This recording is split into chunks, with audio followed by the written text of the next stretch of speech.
This mic very sensitive, you know. So, here we are with the great Errol Brown. It is a pleasure for us having you here.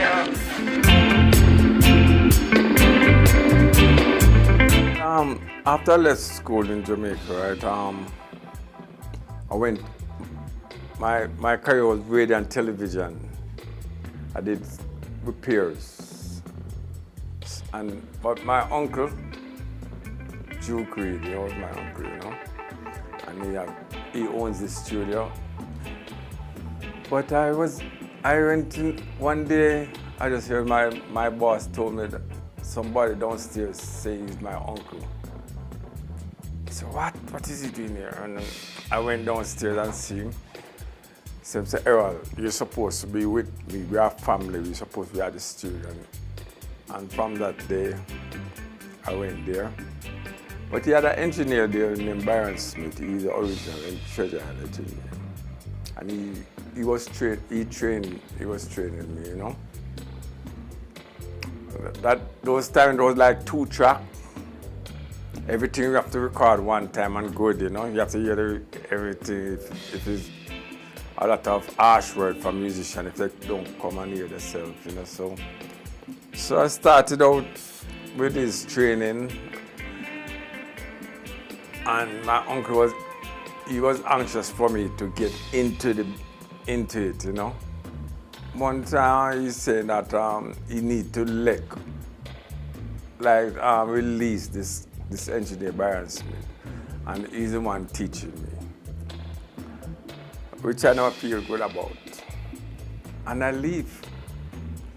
I didn't go back until he called my mother brother, right? My mother full brother, and he came to after a while and said, talk to Errol, because Byron Smith left the job and opened up his own business. And that is the time I really decided to go back, because I never want to overthrow my teacher, because he actually was showing me stuff. And after I know that he opened up his own business and that confirmation, I went back, and that was it. I was trained by Duke Reed himself. He was on my case day and night.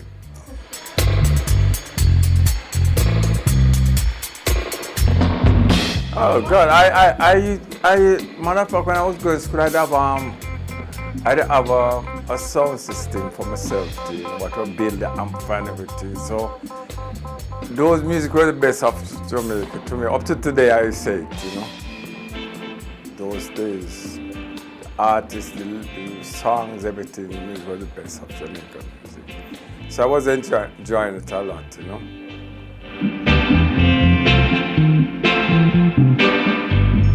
Before I even go there, you know, there was even there's a long story before I even got to Bob Marley, you know, because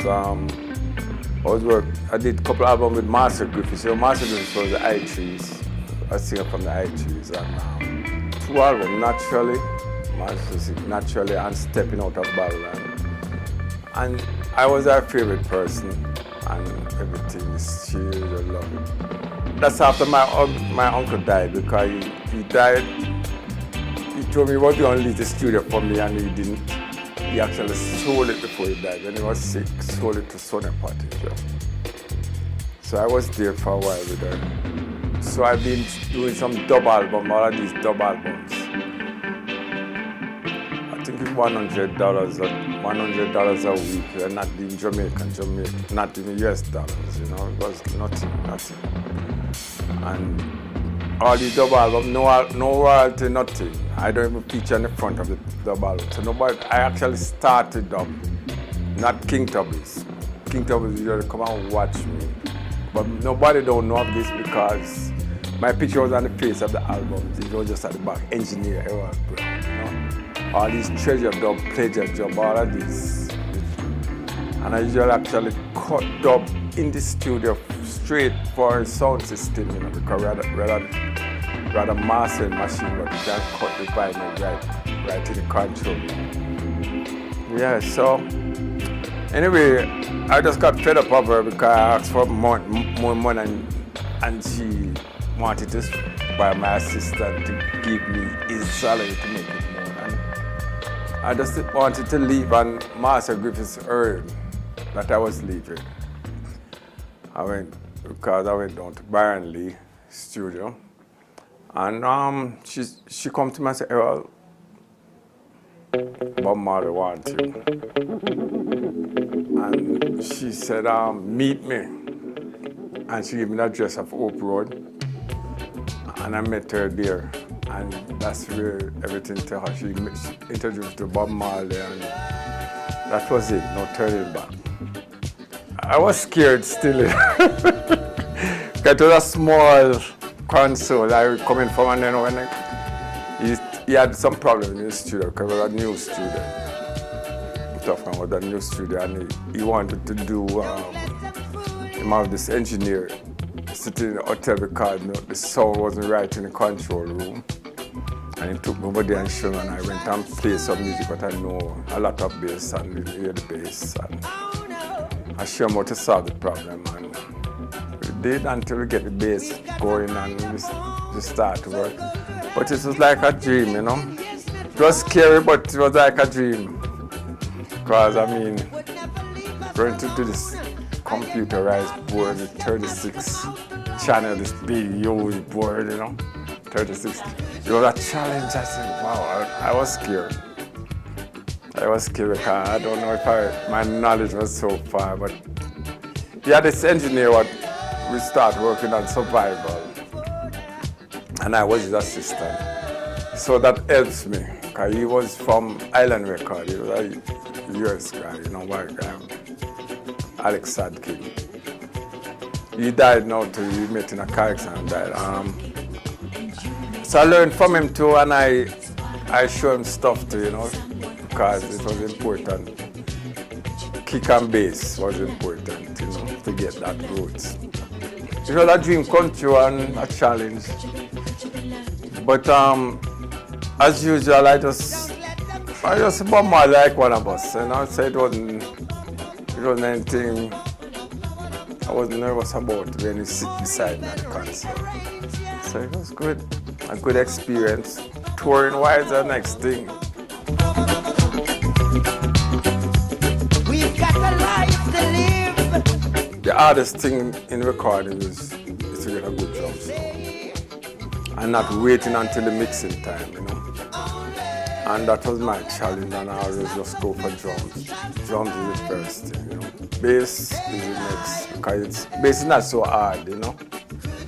So drum sound is the hardest, and it's good when I conquer it, you know. A lot of training from my uncle, and all of these engineers that I work with. I did a lot of my stuff, even recording with Bob Marley, you know. Because those was tape, analog, and I like a clean drum sound. I usually have something in noise gate that you can just the kick or the snare pow, but you can't undo it when you're mixing. Like if you listen to this song here, Could You Be Love?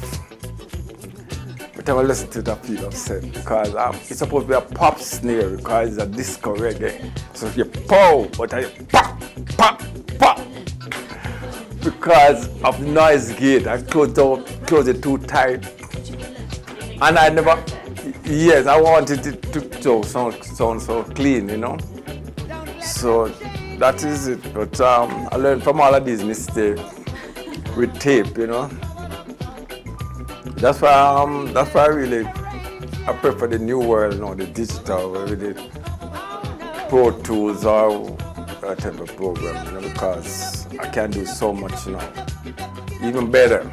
People, you know, a lot of these white people talk about warmth and this or that, you know. Warmth is in the knowledge and the fingers. I know what to do to warm up sound. Digital sound can be warm as much as you want it to do.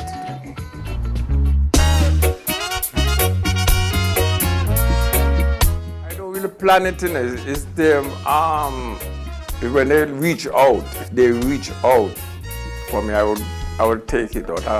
So far, No one reaching out yet. I don't hear nothing in the pipeline. And by the way, we just finished mixing their latest single, Cultura, latest single, just about like a month now. So it's supposed to be out soon. It is not already. Not out as yet. A great song. Look out for it. Yeah.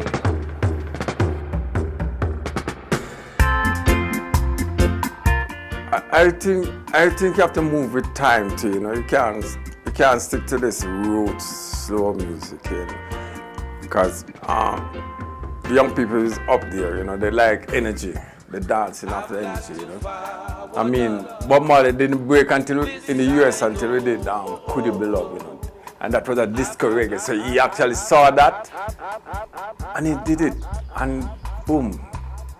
I remember we did this concert in Madison Square Garden with Commodores. We opened for Commodores 2 shows. And Bob Marley stole it, the 2 shows. Right after that, Commodores break up. Lionel Richie went on his own. Because Bob Marley stole that show. You know, Lionel Richie couldn't get people them up on their feet anymore. I saw this, you know. So, I know I'm not gonna live to see reggae music go where Bob Marley took it.